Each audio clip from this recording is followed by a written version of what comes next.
Asumaan video YouTube subscribe share like godhaan ishee jarri kunatti dhiyoo jirti kanaaf suuta dhiyaata. Kanaaf immoo firiijii keessa galchuuf kanatti naqe.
Ashamaa kafuun ijoollee Oromoo mara keessan iyyuu nageenya waaqayyoo lafuma jirutti isiniif haa ta'uuni.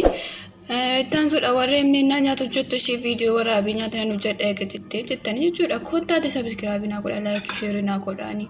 Annan hojjedha rakkoon qabuuni jechuudha. Rakkina nyaata hojjechuu dadhabee osoo hin ta'in bakka viidiyoo hojjechuu fi viidiyoo edit gochuun hagam akka ulfaatuun hin beektu jechuudha. Isa biraan immoo jarri koo jara ammas buddeen galee miti bakka. Kanaafuu sabicirabi naa godha. Maali isinii dhugaa waqa baay'ee na dabartanii jirtu nama jechuudha. Kanaafuu kotaa amma waraabee shubbiseetu cannaan gara fuulduraatti immoo sirriitti isiniin hojjedhaan firiinaan ta'ettiin amma jarri koo hin jaallattu kaameraa kanaaf inni kanumaafuu warreen jabaadhu hojjedhu ishee nyaata hojjechuu nyaata beekteen inni nyaata hojjettus viidiyoo waraabinaan jettanii ani viidiyoo isiniif waraaba rakkina hin qabu garuu immoo bu'aa bayii kee akka darbitanii akka viidiyoo waraabdan hin beektu baay'een keessan jechuudhaan eeguma waraabdan iyyuu immoo edit gochuun isaa hagam akka ulfaatuun hin beektu jechuudhaan kanaafiyyuu sabicirabi naaf godha maal taatan isiniin maallaqa kiisii keessan keessaan baastaniin wal guddisuun aadaa keenya yoo ta'e maal rakkina qaban. Yoo namni isin gaafate kadhattee namaan jettuun yoo namni callisiniin jedhe immoo qubayyuu naman qabdanii jechuudhaan. Ishii immoo maal gochuu akka qabu naaf himaa jechuudha. Akkasii sabicirabi na gootan, akkasii naaf ilaaltan, akkasii sappoortii gootan maal gochuu akka hin qabu natti himaa. Rakkoon qabu waan kamiyyuu nan godha jechuudhaan. Kanaafiyyuu sabicirabi godhaa umaa isinitti hin lakkaa'uuni. Boryoo guddanne hojjijjiiramneeni walumaa taraa wal guddisnaani kanaafiyyuu wal ajabeessinuuni dhaamsa kootiin isiniin jedha sabicirabi naaf godha kottaa immoo nyaata misaa nyaadhaani inni baay'ee na aarsitanii jirtu dhugaa waaqa.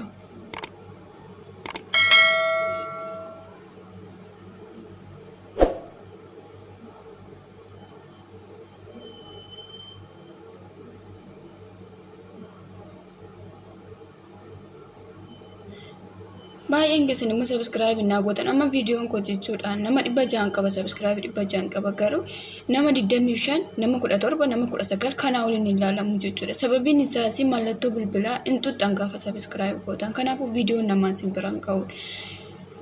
Gaafa sabicirabi gootan mallattoo bilbilaa illee tuqaate jechuumaanii barreeffama ishii jamma irratti dhuftu ol kan jedhu irra tuqaani jechuudha akka viidiyoon nama sanaa sin bira ka'u sabicirabi gochuu bichaan faayidaa hin qabuuni.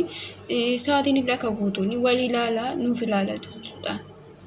Haa tokkoon keenya keessaa baane taraa wal baafna kanaafiyyuu sabicirabi godhaatii mallattoo bilbilaa sana tuqaa ol kan jedhu irra keewwadha sana booda viidiyoon kamiyyuu sin bira ka'a jechuudha. Viidiyoon illee ilaaluu yoo sin dabbareeni banaatii cal jedhaa ka'a.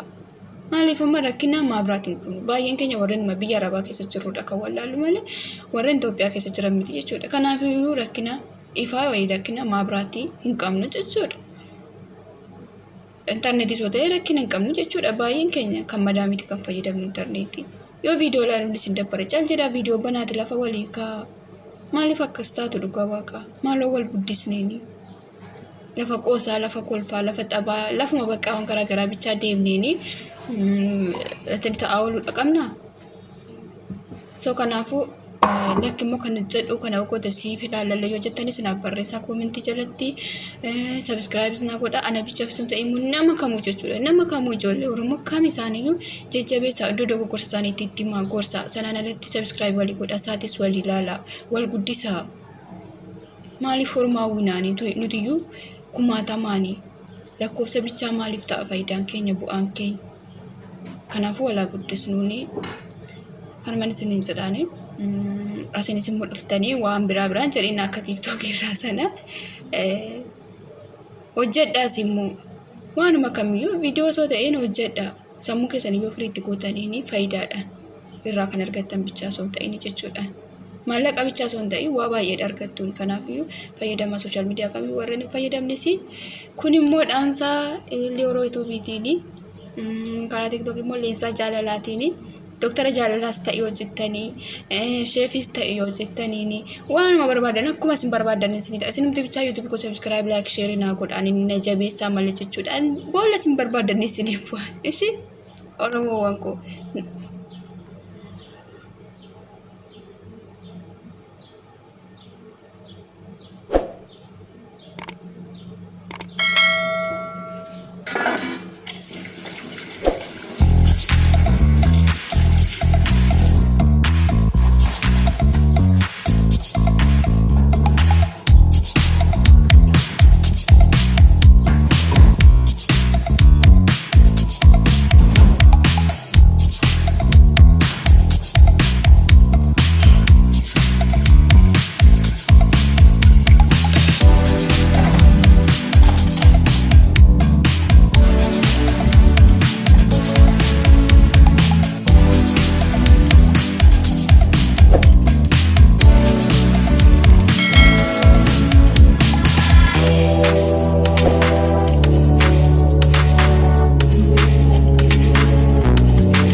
isin jedhani.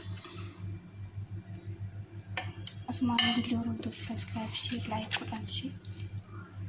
Jarri kunatti dhiyoo jirti kanaaf suuta dhiyaata. Kanaaf immoo firiijii keessa galchuuf kanatti naqe.